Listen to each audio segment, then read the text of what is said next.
Olá, boa noite, bom tê-los de volta, e principalmente nesta quarta-feira, após um feriado. E quero aqui de alguma forma expressar a minha gratidão pela sua companhia, pela sua participação em nossos encontros, especialmente nessa mudança, inclusive, de horário que tivemos. Eu quero realmente agradecer a vocês que fazem parte dessa comunidade, digamos assim. Comunidade que procede da Igreja Presbiteriana da Vila Ativa, da Igreja Presbiteriana da Vila Prudente, de muitas outras igrejas, e mesmo aqueles que talvez não estejam ligados diretamente à igreja, mas que têm acompanhado, obviamente, esses estudos, essas, obviamente, exposições. Como é do seu conhecimento, nosso objetivo é tratar de maneira prática as questões da vida, mas tratar de forma bíblica, tratar a partir da nossa teologia bíblica, da nossa perspectiva bíblica. E é nesse sentido que passamos por vários outros temas, todos eles disponíveis, estão lá no canal da Igreja Presbiteriana Vila Prudente ou no meu canal pessoal, e você fique à vontade para realmente utilizá-lo, revê-lo e buscá-lo como assim preferir. Então quero mais uma vez agradecer e dar aqui, obviamente, meu abraço a todos aqueles que participam conosco nesta noite. Quero convidá-lo para iniciarmos nessa nossa jornada que temos tido aqui sobre a chamada teologia do bem, a fazer a leitura do texto de Levítico, capítulo 23. É meio que improvável, digamos assim, inevitável que nós passemos pelo texto de Levítico, improvável não passar por ele, quero dizer, por esse texto especialmente, por essa chamada lei que Deus estabeleceu da rebusca, e que tem como objetivo específico olhar para o pobre, para aquele que realmente é necessitado. Como a nossa discussão ao longo dessas quartas-feiras passa exatamente por essa chamada teologia do bem, tentando encontrar alicerces firmes, bíblicos, para o que a gente chama de ação social, eu gostaria de convidá-los então a ler e a acompanhar esse texto, começando com Levíticos 23, verso 22, que será o nosso ponto de chegada, o último texto que veremos. Mas gostaria de começar com a leitura dele. E o texto diz no verso 22, quando cegares a messe da vossa terra, não rebuscareis os cantos do vosso campo, nem colhereis as espigas caídas da vossa cega, para o pobre e para o estrangeiro as deixareis. Eu sou o Senhor vosso Deus, diz o Senhor. E é daqui que vem o nome chamado de rebusca. Ainda ontem, assistindo a um filme chamado A Vida, é a história, na verdade, de um britânico chamado Nicholas Wheaton. Esse filme narra exatamente o seu esforço por resgatar inúmeras crianças que estavam sendo abandonadas, estavam refugiadas, em virtude, obviamente, da invasão nazista de Tchecoslováquia, no período, obviamente, já na pré-guerra, ou talvez já na guerra, antes um pouco da declaração da guerra, por parte dos ingleses e franceses contra, obviamente, a Alemanha de Hitler. E esse esforço dele de trazer essas crianças para a Inglaterra, para que elas pudessem ser preservadas, ele conseguiu trazer, na verdade, cerca de 699 crianças, 669 crianças, me desculpem, que foram trazidas, obviamente, para refugiadas na Inglaterra, temporariamente ou definitivamente. Na grande maioria definitivo, porque seus pais e familiares foram mortos, obviamente, durante essa guerra. E durante isso, esse processo, digamos assim, durante o filme, há um diálogo que me chamou a atenção.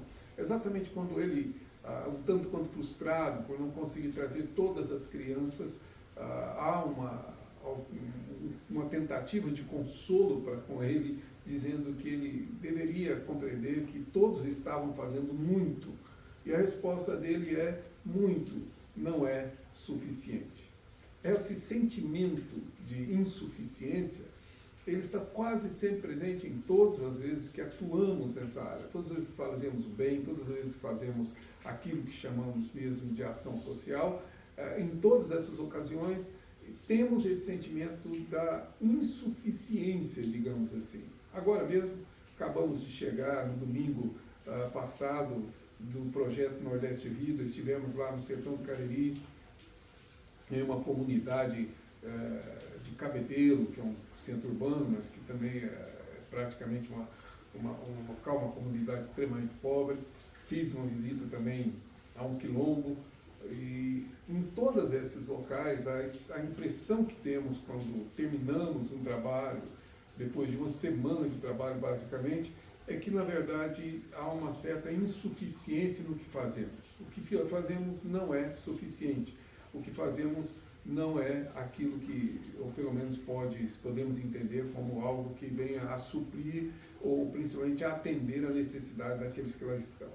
E isso ocorre graças a essa complexidade de se fazer o que chamamos de bem ou de ação social. Ou seja, a extensão da ação social é muito maior do que aquilo que imaginamos ou pensamos. A nossa visão é muito simplista. Né? Não estou sendo simples, porque simples ela deve ser, mas ela é muito simplista, ou seja, ela simplifica alguns aspectos dessa ação social que são bastante complexos e bastante extensos. Hoje em dia, particularmente, as pessoas entendem que a ação social é algum ato de compaixão, de misericórdia, e que isso resume tudo aquilo que a ação social deve ser, num ato, obviamente, de assistência, às vezes bastante precário, bastante superficial. E a chamada assistência social, chamada ação social, ou o bem em si, é muito mais complexo do que isso. E além da chamada rebusca, como vimos aqui, ou respiga, como algumas pessoas também preferem se referir, pode nos ajudar a entender essa complexidade, que une a teologia em si com a prática em si também, a prática dessa chamada ação em favor daqueles que necessitam. Ela tanto une a questão da individualidade humana nessa prática, como também ela, por ser uma lei estabelecida por Deus para Israel, acaba tendo um poder, ou digamos, uma esfera de uma política pública que deveria ser cumprida. Ela estabelece leis que obrigam determinadas ações, mas ela estimula voluntariado, que na verdade está sempre além daquilo que a lei prevê. Então, nessa perspectiva toda, basicamente é um texto que nos ajuda a compreender essa complexidade. Ou, se puder aqui resumir nas palavras de um comentarista, ele diz que ela combina em uma admirável união a obrigação de um dever público como o exercício da benevolência ou bondade voluntária no momento em que o coração do rico deveria se inclinar para a liberalidade, diz esse autor. Ou seja, é um texto complexo e eu gostaria de convidá-lo a tentarmos aqui compreendê-lo, principalmente em sua extensão e principalmente em sua complexidade. Comecemos, por favor, aqui no capítulo 19 de Levíticos, se você puder, e no texto de Levíticos 19 nós temos aqui a lei estabelecida. O texto diz assim no verso 9, verso 10: quando também cegares a messe na tua terra, e o canto do teu campo não cegarás totalmente, nem as espigas caídas colherás da sua messe, não rebuscarás a tua vinha, nem colherás os bagos caídos de tua vinha, deixá-lo-ás ao pobre e ao estrangeiro, eu sou o Senhor vosso Deus. Essa lei ela será com frequência repetida dentro do texto do Pentateuco e, obviamente, implica aqui naquilo que o livro de Levítico, que acabamos de ler, nos mostra acerca desta lei, ou seja, um entendimento, obviamente, do propósito em si do estabelecimento dessa lei. E aqui nós precisamos, de alguma forma, entender o contexto de Levítico para entendermos essa proposta e principalmente essa indicação feita pelo autor. Levítico é naturalmente um texto complexo e não é muito fácil estruturar de ver a sua estrutura, e eu vou tentar aqui simplificar isso, claro, me perdoem inclusive por ser aqui simplista também nessa exposição, mas o nosso objetivo é entender como é que o texto de Levítico 19 e Levítico 23 se encaixam, obviamente, nesse contexto do que nós chamamos aqui do livro de Levítico. Então, observe que o livro de Levítico recebe o título de chamado. No capítulo 1, verso 1, começa exatamente assim o livro de Levítico, e por isso ele, no hebraico, recebe o nome de chamado, ou chamado de Deus, se preferirem. Chamou o Senhor a Moisés e da tenda da congregação lhe disse. Essa ideia de que Deus chamou, obviamente, dá início a esse livro, recebe esse nome. E esse chamado, essa vocação, digamos assim, ela vai se repetir diversas vezes ao longo do texto de Pentateuco, se você se lembra. Em Gênesis 3:9, Deus chama Abraão, que se escondia em meio às árvores. Diz o texto que Deus então chamou Adão no Éden, chamou Adão. No capítulo 3, verso 4 de Êxodo, Deus chama a Moisés a partir da sarça, ou seja, na sarça ele chama. No capítulo 19, verso 3 de Êxodo, Deus chama Moisés do monte. No capítulo 24, verso 16, Deus chama Moisés da nuvem. E Levítico 1, verso 1, como lemos, Deus chama Moisés da tenda. Tá? E é sempre a mesma expressão, Deus o chama a partir da tenda. Ora, se nós considerarmos, ou do tabernáculo, que o capítulo 40 de Êxodo é exatamente a construção, a determinação da construção desse tabernáculo, então isso significa, obviamente, que o capítulo 1 dá exatamente essa sequência narrativa do tabernáculo, que é a presença de Deus. Deus chama, obviamente, Moisés e o chama exatamente para que ele possa ouvir exatamente essas suas ordens. O capítulo 1 ao capítulo 10 de Levítico se refere ao estabelecimento do culto ao Senhor, razão porque Moisés, na verdade, e seu povo foram chamados, tá? Chamados exatamente para essa comunhão, chamados a essa adoração, chamados à presença de Deus, chamados a estar presentes no Senhor, e a presença de Deus aqui, obviamente, simbolizada no tabernáculo. Esse chamado, obviamente, serve a essa natureza do culto que vai ser descrito. Capítulo 1 ao capítulo 8, há uma longa descrição dos sacrifícios, do chamado culto sacrificial. E, obviamente, no verso 9, o culto vai ser oferecido. No verso 10, existe exatamente o texto de Nadab e Abiú, quando Nadab e Abiú profanam o templo, o tabernáculo do Senhor, entrando com fogo estranho nesse tabernáculo. Se você puder acompanhar, veja bem no capítulo 10, diz assim: Nadab e Abiú, filho de Arão, tomaram cada um seu incensário e puseram neles fogo, e sobre este incensário trouxeram fogo estranho perante a face do Senhor, o que o Senhor não lhes ordenara. Então saiu fogo de diante do Senhor e os consumiu, e morreram perante o Senhor. E falou Moisés a Arão: isto é o que o Senhor disse: mostrarei a minha santidade naqueles que se cheguem a mim, e serei glorificado diante de todo o povo. Porém, Arão se calou.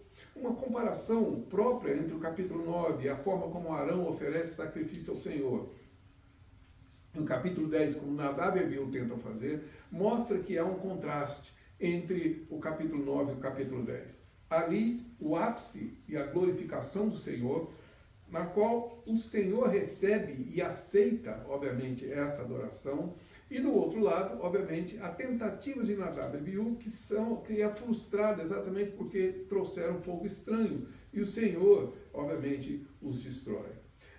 Diante dessa narrativa, ou seja, capítulo 1, verso 1, agora capítulo 10, nós podemos ver no capítulo 16, verso 1, que essa narrativa é retomada. E como a narrativa é retomada, exatamente fazendo menção ao que ocorrer ali. No capítulo 16 de Levítico diz: falou o Senhor a Moisés, depois que morreram os 2 filhos de Arão, tendo chegado aqueles diante do Senhor. Ou seja, ele retoma aquela narrativa. O que eu quero dizer é que, com isso, o livro de Levítico cria 2 blocos, digamos assim, de textos, duas seções bem delineadas. Ou seja, aquela que segue do capítulo 11 ao capítulo 15, que trata, obviamente, sobre a purificação, sobre aquilo que é limpo e o que é impuro, e do capítulo 17 em seguintes, que trata, obviamente, entre aquilo que é santo e aquilo que é profano. E aqui nós temos uma definição importantíssima e que vai nos ajudar a compreender a passagem, que é a definição de 3 categorias óbvias acerca do povo de Israel. Existe aquilo que é santo e aquilo que é profano, ou é comum, para ficar mais claro. Tá? O comum e o santo, que é separado, único. Mas dentro do comum, nós temos 2 subcategorias. Aquilo que é limpo e aquilo que é impuro. Portanto, o comum pode ser limpo e impuro. E, obviamente, o impuro não pode se tornar santo, a não ser que antes se torne limpo ou puro. E a partir daí, aquilo que é puro pode ser santificado.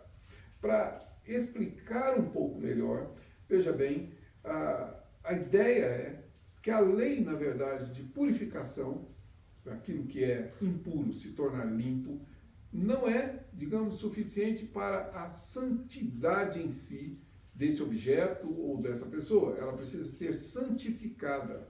Por isso ela tem que sair do estado comum, de algo profano, porém limpo, para o estado, obviamente, de santificação, ou ao estado de santidade, conforme claramente entendemos. Ou seja, o comum precisa ser, de certa forma, purificado. Isso nos ajuda a entender, obviamente, como que o capítulo 19 se aplica, ou seja, ele está dentro exatamente desse processo de santificação. Isso fica evidente, se você puder observar, no texto que lemos, verso 1, capítulo 19, por favor, de Levíticos, mais uma vez, verso 1 ao verso 4, diz assim: Disse o Senhor a Moisés: Fala a toda a congregação dos filhos de Israel e diz-lhes: Santos sereis, porque eu, o Senhor, vosso Deus, sou santo. Cada um respeitará sua mãe e o seu pai, guardará os meus sábados, eu sou o Senhor, vosso Deus. Não os virareis para os ídolos, nem para vos farei deuses de fundição, eu sou o Senhor, vosso Deus, diz os 4 primeiros versos do capítulo 19. Ou seja, basicamente o texto está dizendo: Santos sereis, porque eu, Senhor, sou santo. Esse é o chamado do Senhor para o povo de Israel. O livro de Levítico, que é então chamado, obviamente, dessa vocação de Deus, é uma vocação para essa santidade, onde ser santo é ser separado de todas as nações, diferente no seu modo de viver de todas as nações. E é sobre essa santidade que ele está tratando aqui. Ou seja, é uma exigência de exclusividade do Senhor. Eu sou o Senhor, vosso Deus. Não há outro, somente o Senhor. Deus exige essa exclusividade do seu povo e, portanto, ele santifica, ele separa, ou se você preferir uma palavra que talvez nos ajude a compreender melhor, ele consagra, ou seja, algo que é consagrado a, algo que é separado e concedido para aquela atividade específica. E é basicamente como o texto de Levítico 19 inicia. Na prática significa, então, que temos ao longo do capítulo 19, não somente 19, estou falando aqui desde o 17 em diante, a descrição de como nós podemos, de fato,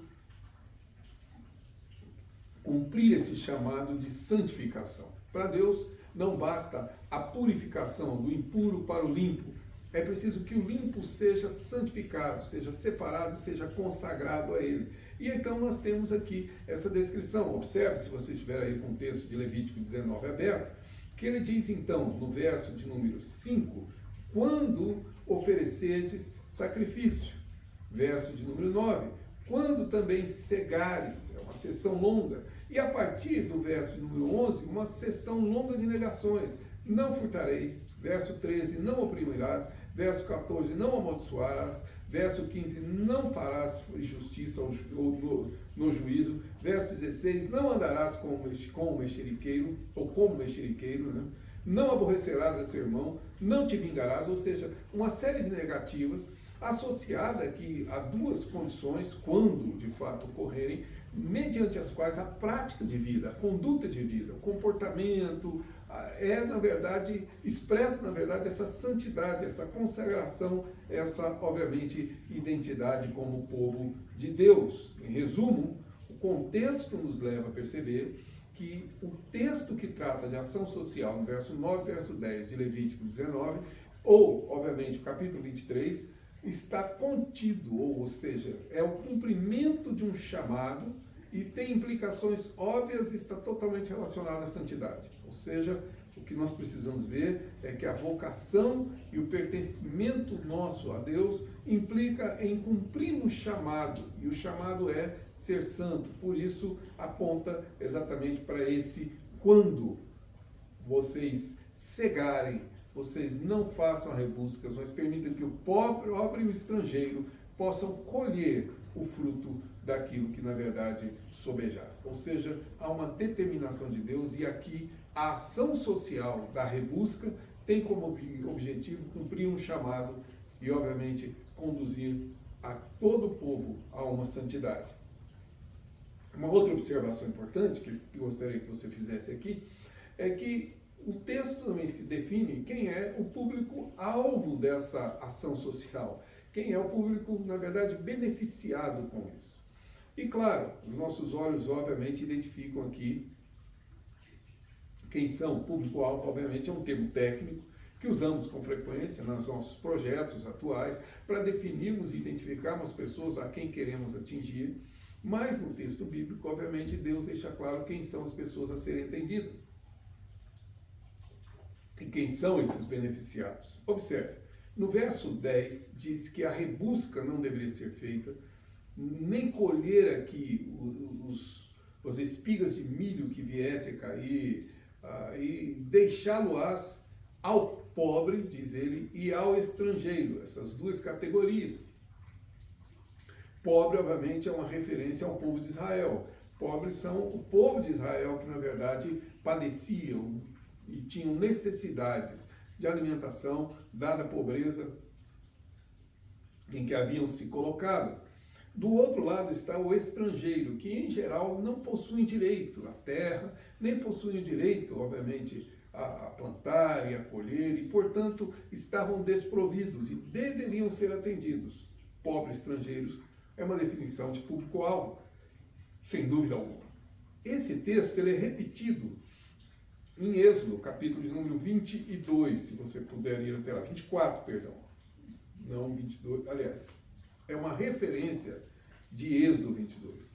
24 é Deuteronômio, mas em Êxodo 22 nós temos uma referência a essa passagem e gostaria que, se você pudesse voltar até lá, Êxodo capítulo 22, verso de número 21 e 22, diz assim: não afligirás o forasteiro ou estrangeiro, nem o oprimirás, pois forasteiros fostes na terra do Egito. E acrescenta, a nenhuma viúva nem órfão afligireis. Ou seja, estrangeiro, órfão e viúva.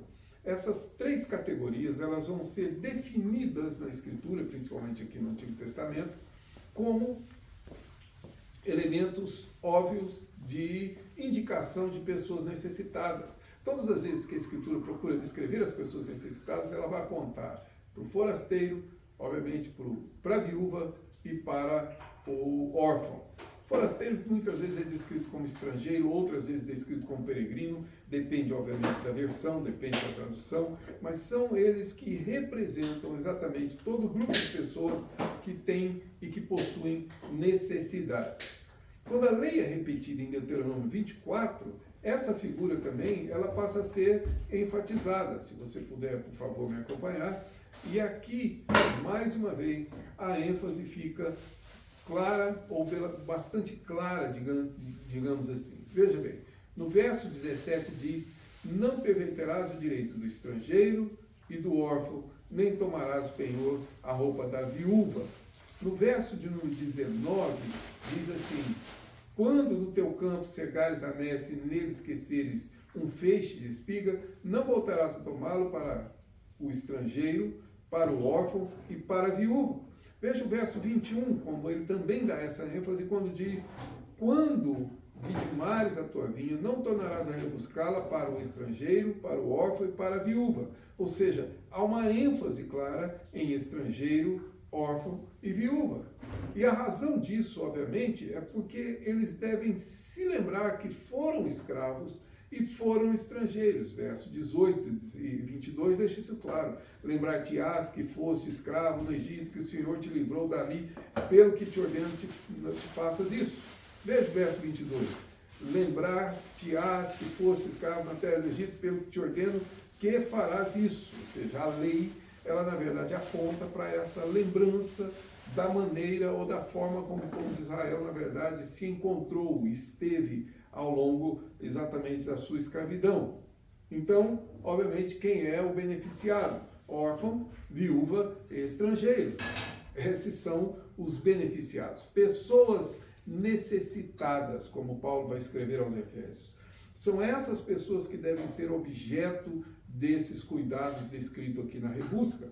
Porém, e esse ponto é fundamental, o verso 19 inclui também aquele que, na verdade, era dono do campo e não promovia a rebusca, digamos assim, como um beneficiado da própria lei. Verso 19 diz: quando no teu campo cegares a messe e neles esquecer o feixe de espigas, não voltarás a tomá-la para o estrangeiro, para o órfão, para a viúva, será para que o Senhor teu Deus te abençoe em toda a obra de tuas mãos. Ou seja, a lei prevê que o próprio autor da ação, aquele que deixava as espigas, aquele que cumpria a lei, que atendia ao mandamento do Senhor, essa pessoa também era beneficiada com uma bênção do Senhor. Não no sentido de troca, mas basicamente na maneira com que Deus, de fato, disponibiliza os seus cuidados para com ele. Ele também é beneficiado.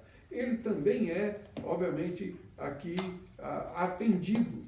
E atendido aqui, digamos, em dois aspectos primordiais, ou seja, tanto o dono do campo quanto aquele que fazia a rebusca são atendidos pela mesma lei, ou seja, o caráter benéfico da lei, ele agora é aplicado também ao que, de alguma forma, promove esse bem. E aqui tem um detalhe fundamental, se você puder observar, dois deles pelo menos, é o fato de que essa lei inteira, ela é afirmada, ela nos é exposta, sempre considerando a segunda pessoa do singular, o teu campo, tá? Lembra-te, lembra você, tu. Ou seja, a ideia aqui do texto é exatamente de que isso é uma responsabilidade individual, pessoal e não apenas coletiva. Não é apenas a nação e o povo que deve cumprir uma política pública, não é um governo, uma governança como as pessoas hoje imaginam, mas é basicamente uma tarefa individual também, uma tarefa que se torna coletiva porque ela é, por natureza, em essência, individual. E um outro ponto fundamental aqui, desse caráter benéfico que o texto traz, é exatamente o que lemos no verso 24, no capítulo 24, no verso 13 de Deuteronômio.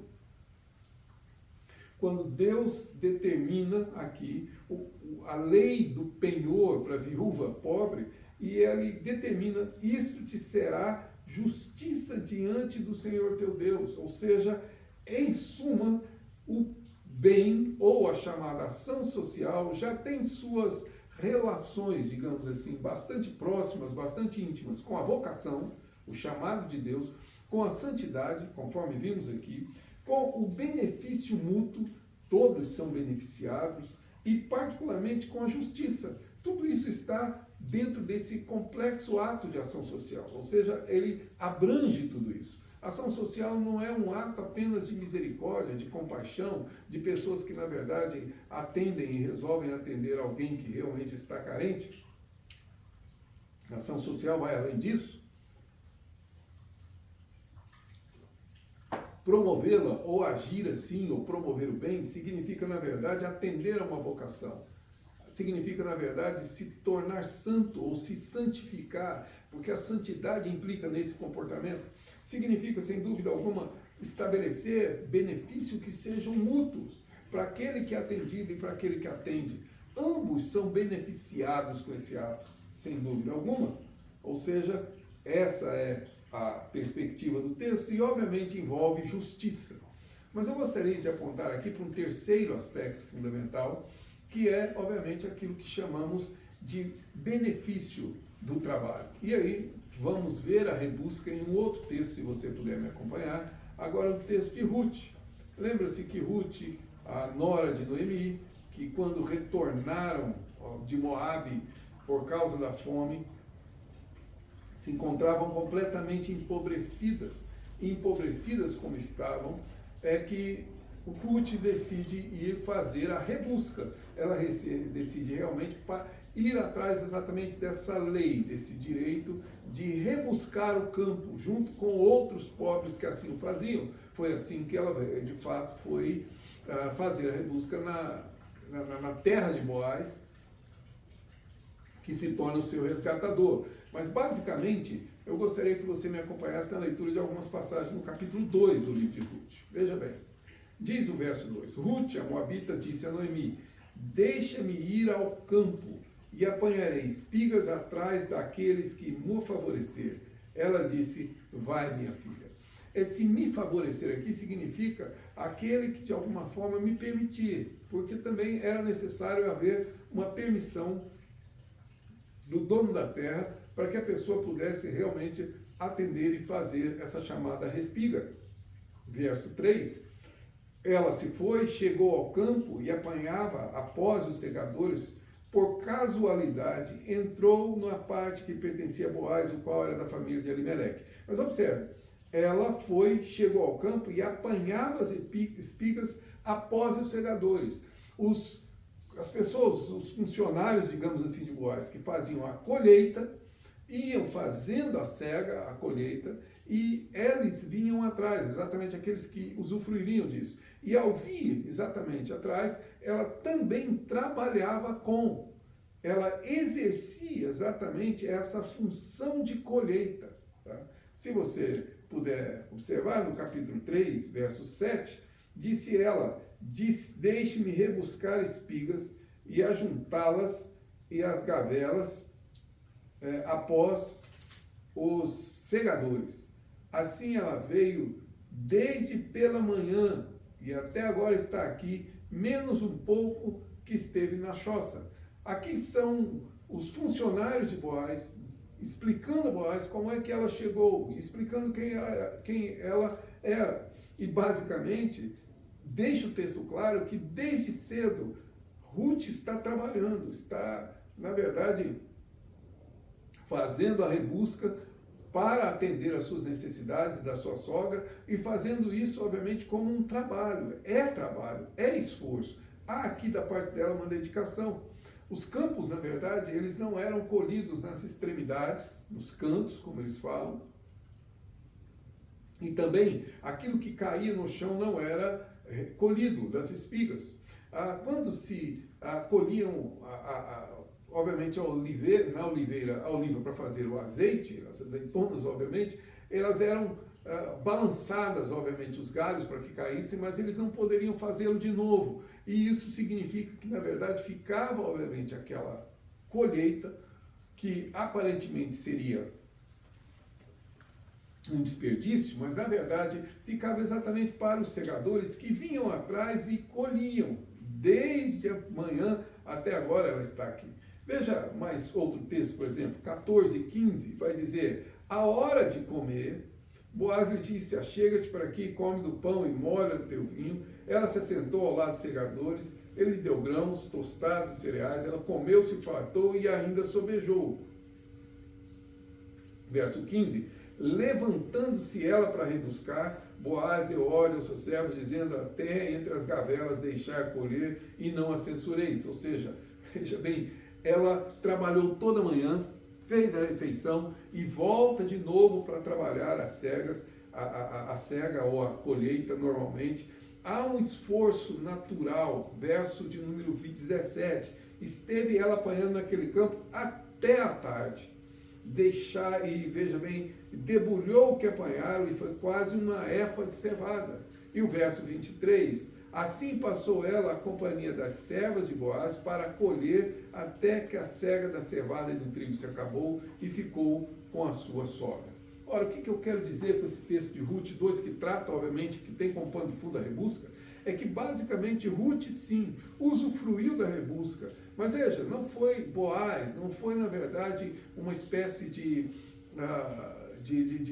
ação social em que levaram comida para que Ruth e Boaz pudessem se alimentar. Não foi um sopão que foi oferecido para elas. Basicamente, o que aconteceu é que ela, na verdade, colheu, usufruiu do direito e, obviamente, o fez com esforço, com trabalho, com dedicação, ou seja, houve trabalho envolvido. E esse é o ponto que eu gostaria de chegar. É como, na verdade, nós precisamos fazer uma revisão da nossa perspectiva de ação social. Muita ação social feita hoje em dia, ela ignora a necessidade do trabalho e do esforço daquele que vai ser beneficiado ou daquele que vai ser atendido. A pessoa recebe sem qualquer esforço, sem qualquer dedicação, sem qualquer trabalho, o benefício que, na verdade, nós achamos que ele necessita. E veja bem, não estou dizendo que em certas circunstâncias não seja necessário, o que eu estou dizendo é que a ausência do trabalho promove um mal à vida dessas pessoas, induzindo essas pessoas a viverem de maneira indolente, sempre na dependência de terceiros, sem necessidade de um esforço ou de um trabalho de fato que lhe dê o sustento necessário. Não foi assim que Deus estabeleceu a ação social. Da perspectiva de Deus, a ação social implicava em trazer tais pessoas à condição, dar a elas a oportunidade de trabalharem, ainda que seja num campo onde não possuíam direitos e nem salários, mas deveriam realmente se dedicar à colheita. Ou seja, isso tudo já está implícito naquilo que chamamos de ação social. Uma vocação de Deus, uma santidade, justiça, um benefício para aqueles que, na verdade, participam, tanto os que oferecem como os que recebem. E, obviamente, agora nós podemos concluir que também envolve esforço, trabalho de ambas as partes. Quem oferece trabalha, mas quem recebe trabalha também e deve trabalhar. Deve ter seu esforço também. Porque é por meio do trabalho que elas devem ser, de fato, abençoadas. Mas deixe-me dar uma extrapolada final aqui, e voltando ao texto de Levíticos 23, verso 22, verificar, obviamente, como, na realidade, nós podemos perceber que existe aqui uma implicação teológica também em tudo aquilo que temos lido. E Levíticos 23 nos ajuda a entender o verso 22 que lemos, essa implicação teológica. Aqui estamos tentando olhar para além. Observe que Levíticos 23, 22, a chamada rebusca praticada por aqueles que tinham necessidade e permitida por aqueles que eram donos de suas propriedades, faz parte, obviamente, da celebração da festa de Pentecoste. Ou seja, faz, obviamente, está inserida dentro do contexto de Pentecoste. O verso 15 do capítulo 23 dá início à narrativa da festa de Pentecoste. E dentro dela, nós temos, obviamente, a rebusca inserida. Portanto, é parte desta celebração. É parte, obviamente, da festa. Ou seja, como já vimos até aqui, a ação social chamada é santidade, é justiça, é benefício a ambos. Obviamente, aqui envolve aqui o trabalho, mas também a ação social cumpre um propósito de Deus. E, particularmente, um propósito que podemos dividir de duas formas: propósito de gratidão e propósito, obviamente, de anúncio, de proclamação. Se não, me acompanhe aqui. Gratidão porque eles deveriam se lembrar que foram escravos lá no Egito.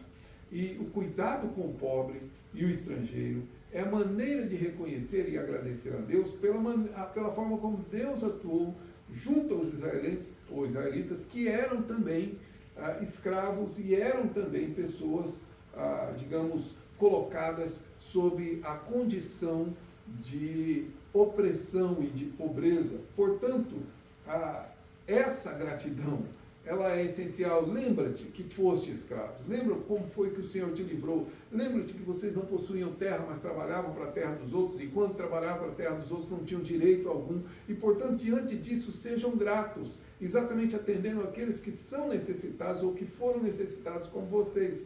A gratidão é essencial. A gratidão, aliás, é o grande benefício de quem oferece esse trabalho, porque esse sentimento de gratidão a Deus, que leva a pessoa a realizar essa obra exatamente por gratidão, protege de alguma forma o coração humano de uma arrogância, de achar que tudo é mérito seu, que ela é capaz de oferecer, que está em um nível superior àqueles que estão recebendo de alguma forma. E por outro lado, ela também livra da cobiça, uma vez que na verdade nos ajuda a praticar esse bem a pessoas que necessitam e não a ser apegados demasiadamente àquilo que possuímos. Portanto, a ação social tem, obviamente, aqui relação íntima com a gratidão e com a eterna luta do nosso coração contra a nossa arrogância e contra a nossa soberba.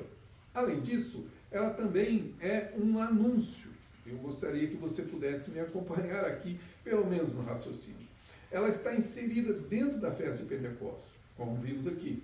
Não é sem razão que o verdadeiro Pentecostes, que acontece, obviamente, em Atos, capítulo número 2, traz, obviamente, a inclusão de estrangeiros. Lembram-se? Na medida em que os discípulos falaram em línguas. E não somente inclui aqui o estrangeiro, como também serve como sinal dessa dádiva o fato de que Atos, capítulo número 2, 44, 45, por exemplo, vai dizer que não existia necessitado entre eles. Ou seja, eles vendiam seus bens e compartilhavam com os que tinham necessitados. Essa ideia de que isso é uma ação resultante do Espírito Santo está ligado, obviamente, a Pentecostes e está ligado, obviamente, à rebusca. Não havia necessitado, que é, obviamente, a expressão exata daquilo que Deus pretende com essa chamada ação social que estamos vendo, que se chama rebusca. Portanto, é um anúncio, obviamente, uma manifestação da presença do Espírito e da graça de Deus sobre o seu povo. Além do que, conforme Pedro escreve na sua primeira carta, se você puder observar lá, não somente eles deveriam se lembrar, mas ao serem alcançados pela graça de Deus, ao serem salvos, o próprio povo de Deus passou a ser um povo peregrino. Portanto, ele também é estrangeiro. E isso fica evidente no texto. Capítulo 1, verso 1 de 1 Pedro, por exemplo, vai dizer: Pedro, após Jesus Cristo, aos eleitos que são forasteiros ou peregrinos, da dispersão no Ponto, Galácia, Capadócia, Ásia, Bitínia. Ou seja, a esses eleitos ele está se referindo como forasteiros. Observe claramente que no texto do verso 17 diz: ora, se invocais como Pai aquele que sem acepção de pessoas julga segundo as obras de cada um, portai-vos com temor durante o tempo da vossa peregrinação. A visão é que nós nos tornamos peregrinos também, porque fomos, de fato, feitos assim. Então, quando pensamos em rebusca, veja bem, é exatamente esse anúncio que fazemos, de que Deus enviou o seu Espírito e, portanto, no meio do seu povo não deve haver necessitado, como manifestação desse Espírito. E que, obviamente, o próprio povo de Deus, uma vez alcançado por ele, se tornou peregrino na terra. E por isso precisa ter compaixão daqueles que peregrinam e que são forasteiros. E acrescenta aqui um dado muito importante. No capítulo 2, verso 7 do Evangelho de Lucas, você deve se lembrar, diz o texto que não se achou lugar para ele nas estalagens. Na referência, obviamente, aqui, ao nascimento de Cristo.